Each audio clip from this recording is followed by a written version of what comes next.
बोलो सतगुरु जी महाराज की जय। सतगुरु कबीर साहेब की जय। सतगुरु लोहाराम जी साहेब की जय। अनंत कोटि संत महापुरुषों की जय। मात पिता गुरुदेव की जय। सनातन सत्य धर्म की जय।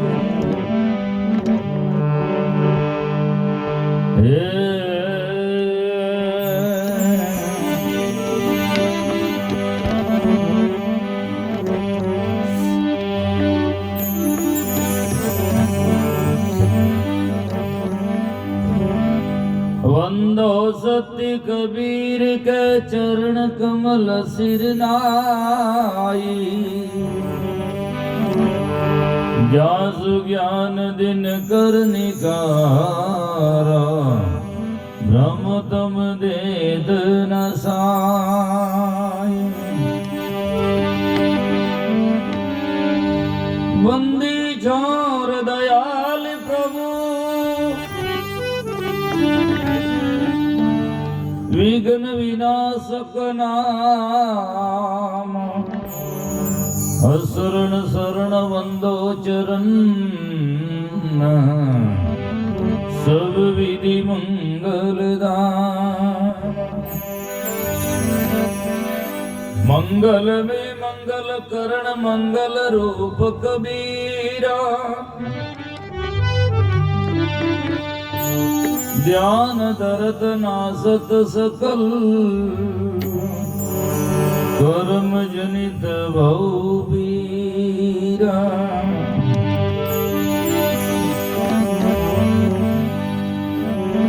सतगुरु साहेब संत सभी दंडवत प्रणाम। आगे पीछे मद्दों दिन पर जाऊं कुर्बान। गरीब सतवादी सब संत है।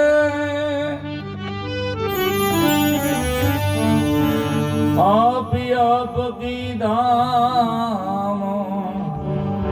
आजीज की अरदास है सकल संत प्रणाम। आजीज की अरदास है सकल संत प्रणाम। ऐसा सतगुरु कीजिए शब्द समाना होई। भव सागर में डूबता पार लगावे सोई। बंदे को बंदा मिले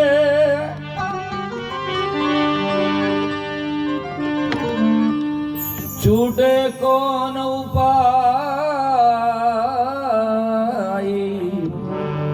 कर सेवा निर्बंध की तो पल में दे छुड़ाए।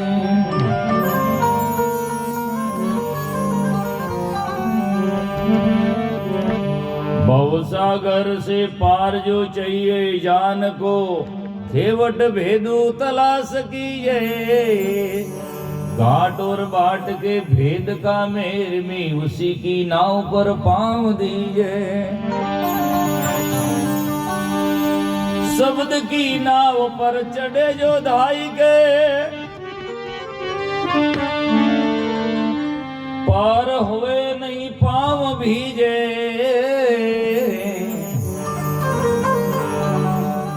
दास पलटू के कौन मल्ला है। उत्तर बहु सिंधु तब पार लीजे।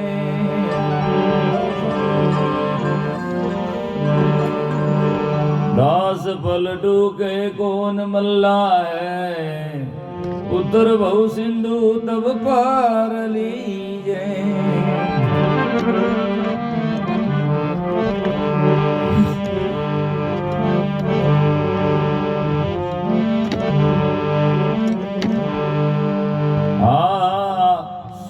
सतगुरु मोहि भावे संतो, सो सतगुरु मोहि भावे संतो, सो सतगुरु मोहि भावे संतो, सो सतगुरु मोहि भावे रे संतो, सो सतगुरु मोहि भावे संतो, सो सतगुरु मोहि भावे।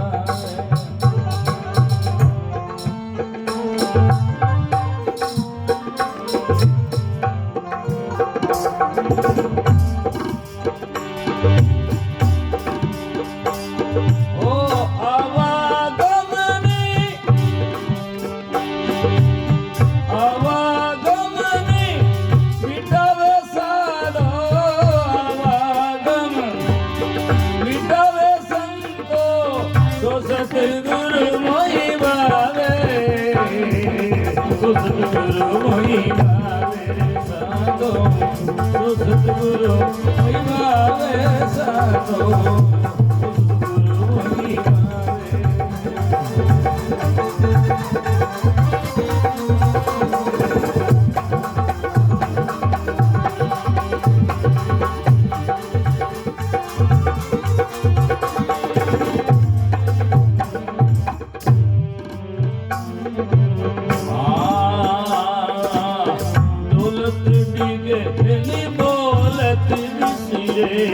सदुपदेश दिलावे,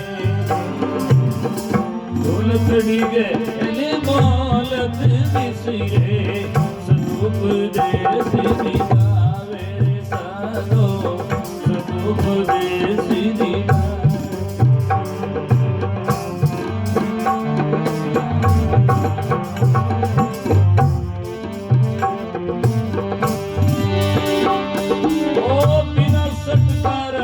क्रिया से न्यारा, बिन सत्कर में क्रिया से न्यारा,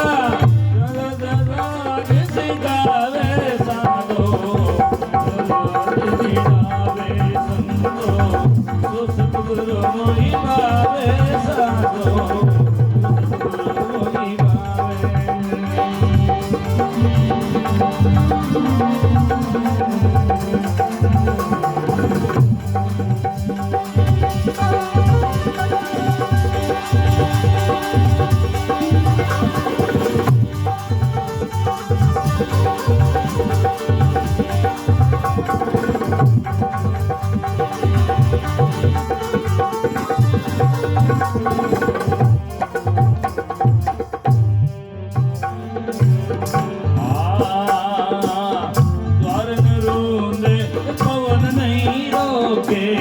नहीं अनहद अरु जावे,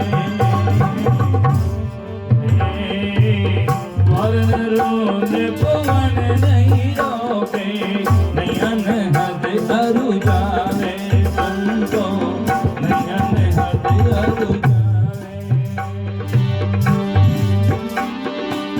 ओ मन जाई, ओ मन जाई का निर्भय होई, ओ मन जाई का निर्भय होई, संसार से तेरा वे, संसार से तेरा वे संतो, सो सतगुरु मोहि भावे साधो, सतगुरु मोहि भावे।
मुक्ति शिला पर ज्ञान शिखर की मुक्ति शिला पर आसन अचल गवावे आसन अचल गवावे सतगुरु मोहि भावे साधो सतगुरु मोहि भावे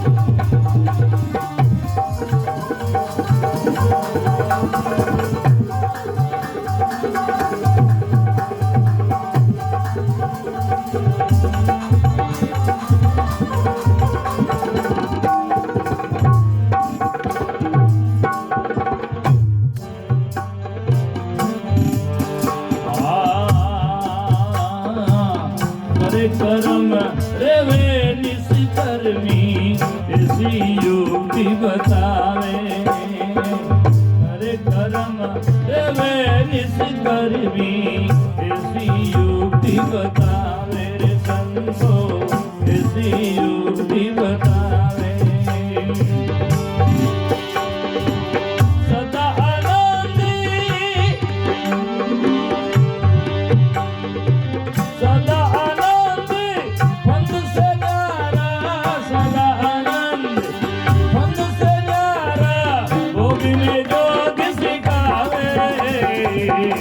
में योग सिखावे संतो सतगुरु मोहि भावे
साधो सतगुरु मोहि भावे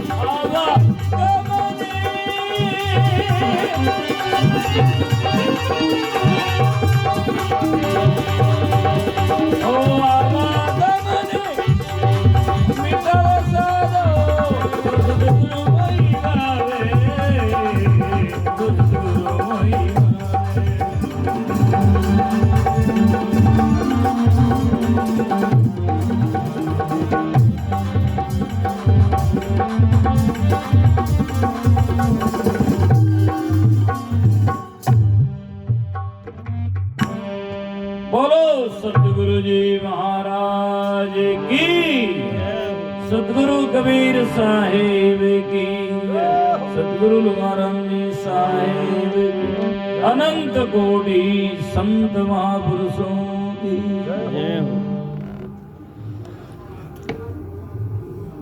मंच पर विराजमान संत जन और ऑर्केस्ट्रा बंधुगण और विशालकाय पंडाल में विराजे हमारे सत्संग प्रेमी सज्जनों, श्रद्धामयी माताओं बहनों, बहुत ही सुंदर सुअवसर है। अभी आपने भजनों के माध्यम से बहुत ही सुंदर सुंदर सदगुरु की महिमा श्रवण किया और वाणी सदगुरु लक्षणों पर छूटी, इसलिए मैंने एक इसी श्रृंखला में भजन की प्रस्तुति दी। सभी शांति से बैठो, हल्ला न करो। हल्ला होगा तो भला नहीं होगा, इसीलिए निश्चलता शांतिमय होना चाहिए। सत्संग वो जगह है जहाँ सुख की जगह है, शांत वातावरण होना चाहिए। और यदि सत्संग में आकर भी इस प्रकार की यदि बातें रहेगा तो फिर शांति की जगह कहाँ होगा। तो हम शब्द पर चलते हैं। पहले संतों ने भक्तों ने जो भजन गाया ऐसा सदगुरु गावे। इस भजन के माध्यम से सदगुरु कबीर साहब कहते हैं, सो सदगुरु मोहि भावे जो आवागमन मिटावे। ये जीव का जन्म और मृत्यु का सबसे बड़ा भारी रोग बंधन है। इसको छुड़ाने वाले जो सदगुरु होते हैं वो मुझे प्रिय लगते हैं। ऐसा नहीं कहा कबीरपंथी, दादूपंथी, लठधारी, मठधारी, गढ़धारी, जट्टा वाला, गाड़ी वाला, ऐसा कुछ नहीं कहा। ऐसे संत जो हो जो हमारी आवागमन मिटा सके। वो कौन मिटाएंगे? बंदे को बंदा मिला, छूटे कौन उपाय, कर सेवा निर्बंध की तो पल में दे छुड़ाई। बंदे को बंदा मिला या अंधे को अंधा मिला तो क्या? अंधा अंधी डोंगड़ी आंधो पकड़ी जाई, दोनों पड़िया रामदास काल कूपरे माई। अंधे की डांगड़ी अंधो पकड़ ले तो कहां जाएगा? दोनों ही अंधा है, खाड़ा में। गुरु लोभी शिष लालची, दोनों खेले दाव, दोनों डूबे बापरा चढ़े पत्थरी नाव। पत्थर की नाव चढ़ करके दोनों डूबेंगे। इसीलिए सदगुरु वो होना चाहिए।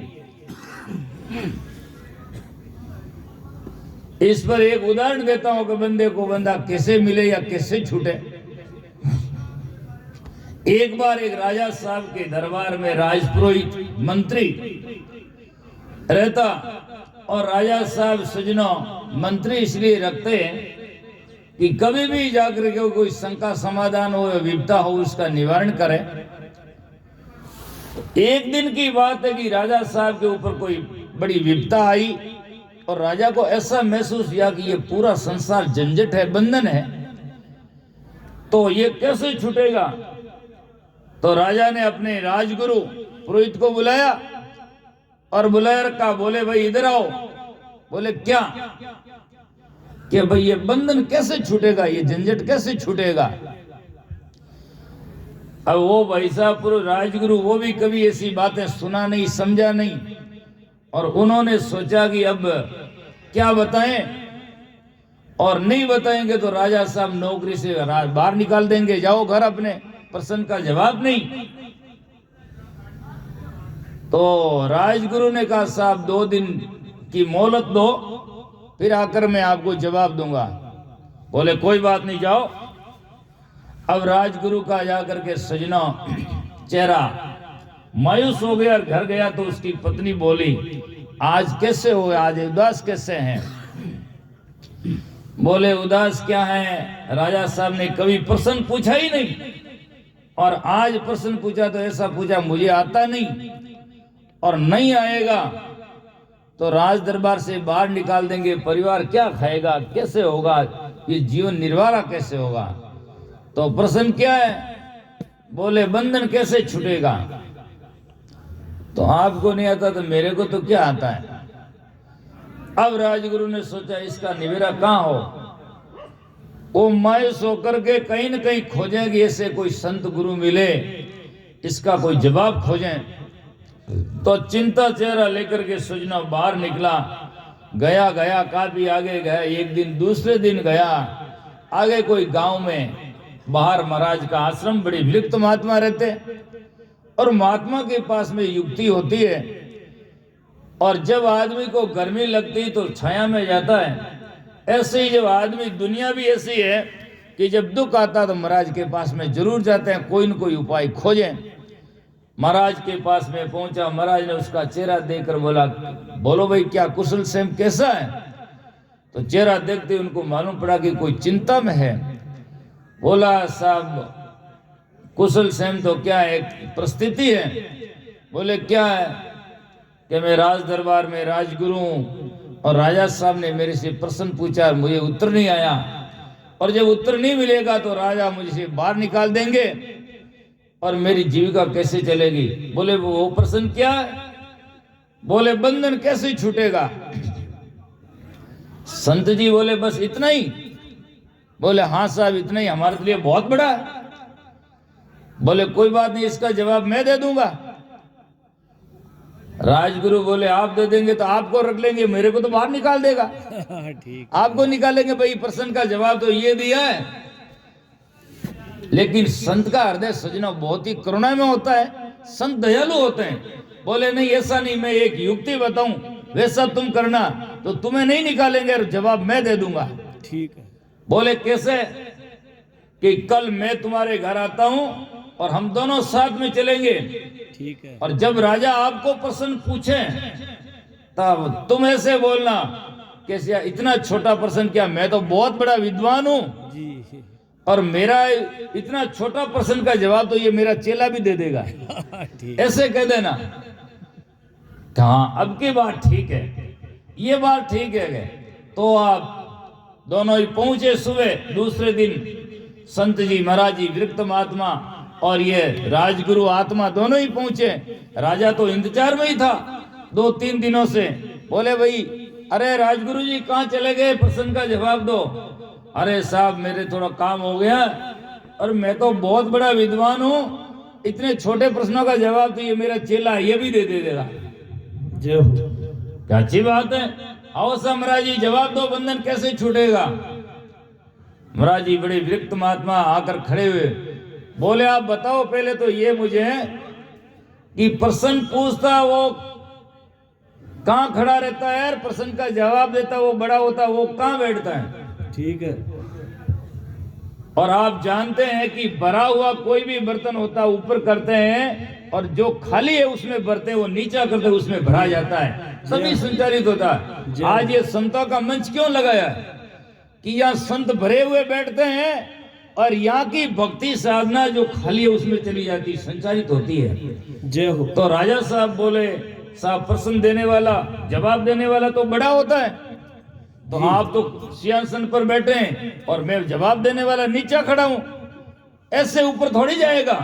जय हो। यदि आपको जवाब लेना है तो आप नीचे आइए और जैसे जवाब जिससे पूछते उसको ऊपर बैठाइए। ऊपर बैठाइए।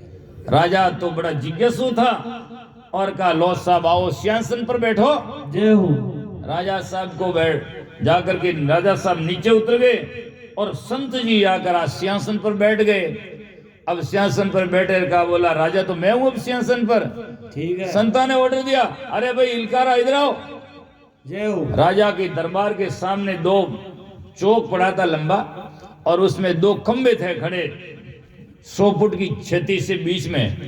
बोला रस्सा लाओ और एक रस्सा से इस खंबे के राजा को बांध दो अरे अरे और दूसरे खंबे को राजगुरु को बांध दो, दोनों को।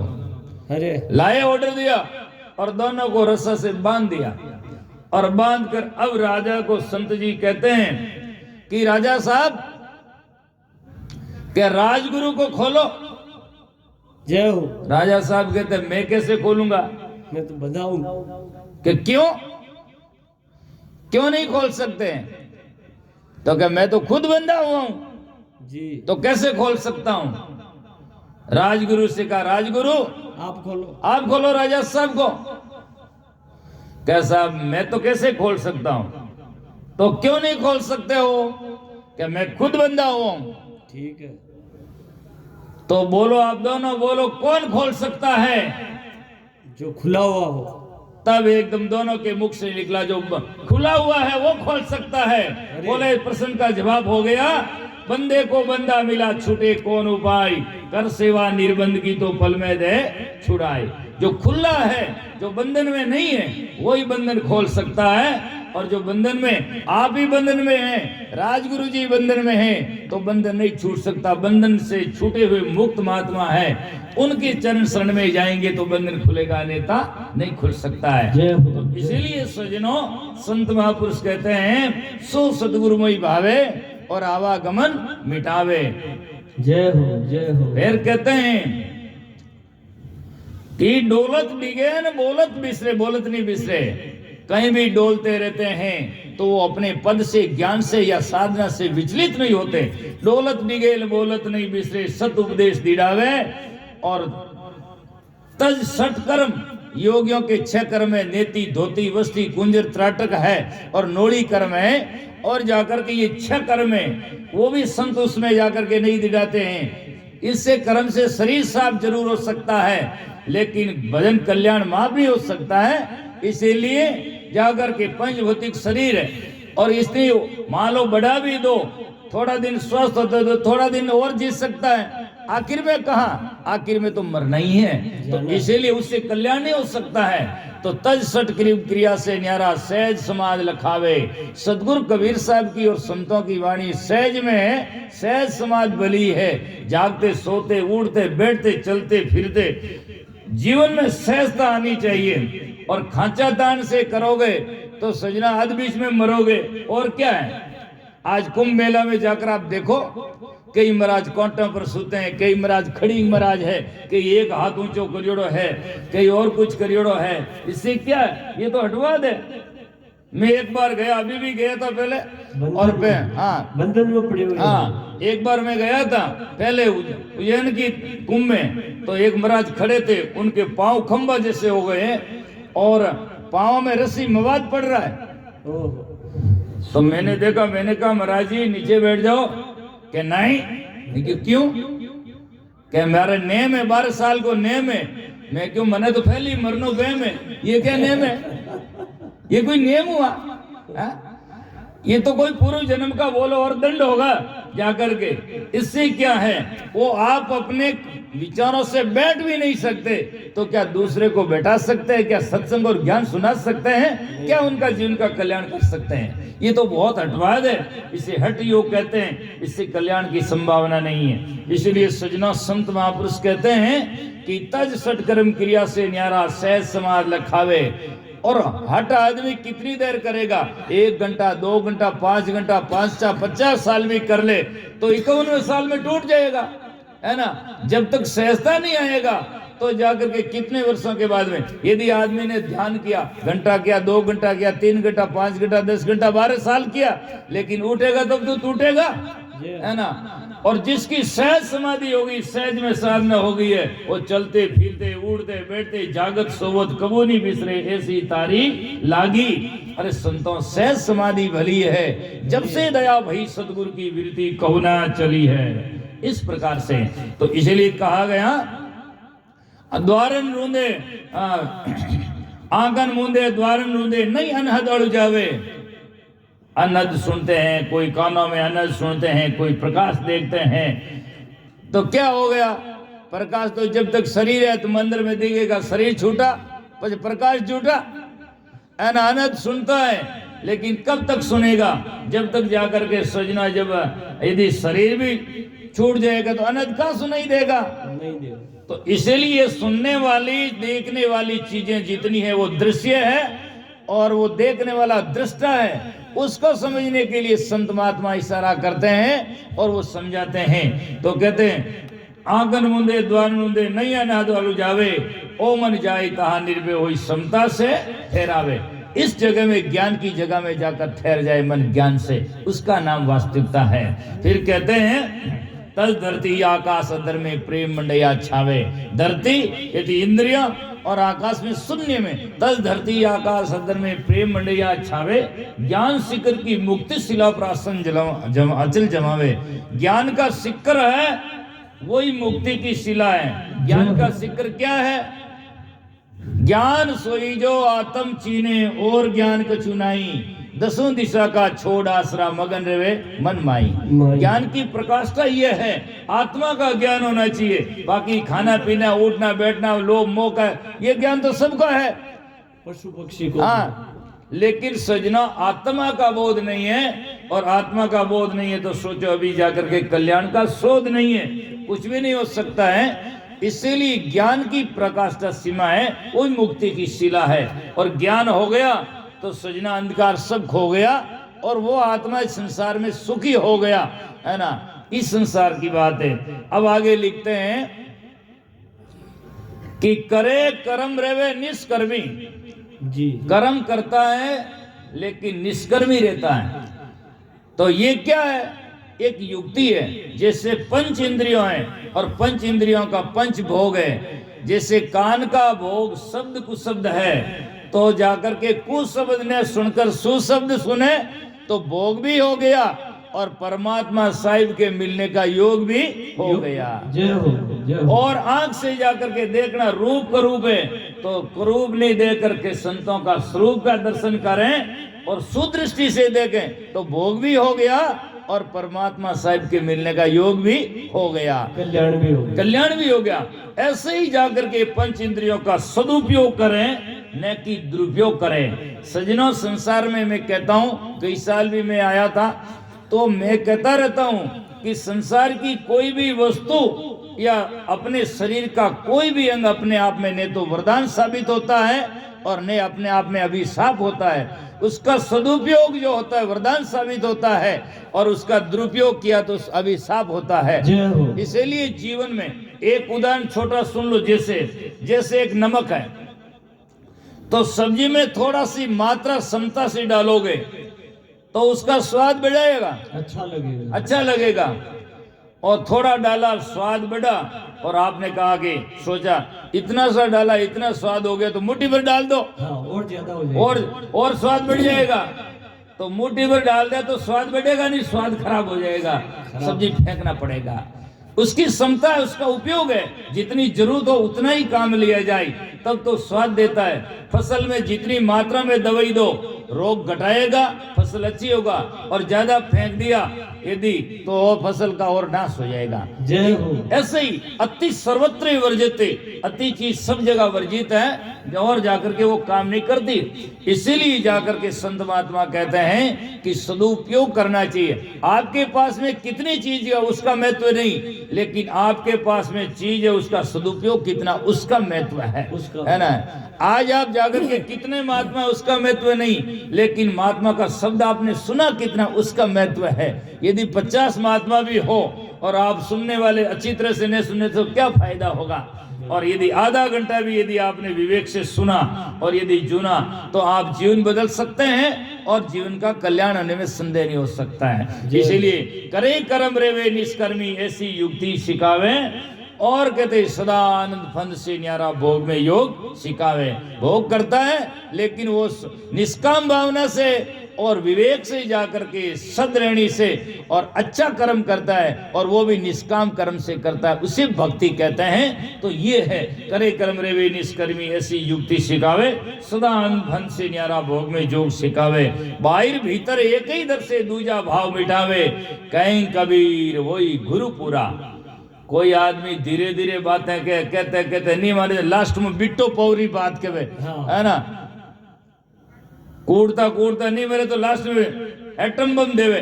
जीव कबीर साहब लास्ट में एक पूरी खुल बात कहते हैं, झंझटवारी छोड़ा करके बाहर भीतर एक कोई दर से दूजा भाव मिटावे, कहीं कबीर वही गुरु पूरा जो घट में अलग लखावे। जय हो, जय हो। घट में अलग लखावे। परमात्मा साहिब राम जी को घट में दिखा दे, दर्शन करा दे, अनुभव करा दे, उन्हें सदगुरु कहते हैं। और बाहर पटकावे पता नहीं महाराज ने कटे ले जा आगे तो बाप जी घड़ान भड़ लालान बेटा ही दे, उससे सदगुरु नहीं कहते हैं। सदगुरु असदगुरु की पार का सुन जो चित दे कान, केवल बिना सुखराम के भजन दूजुवान।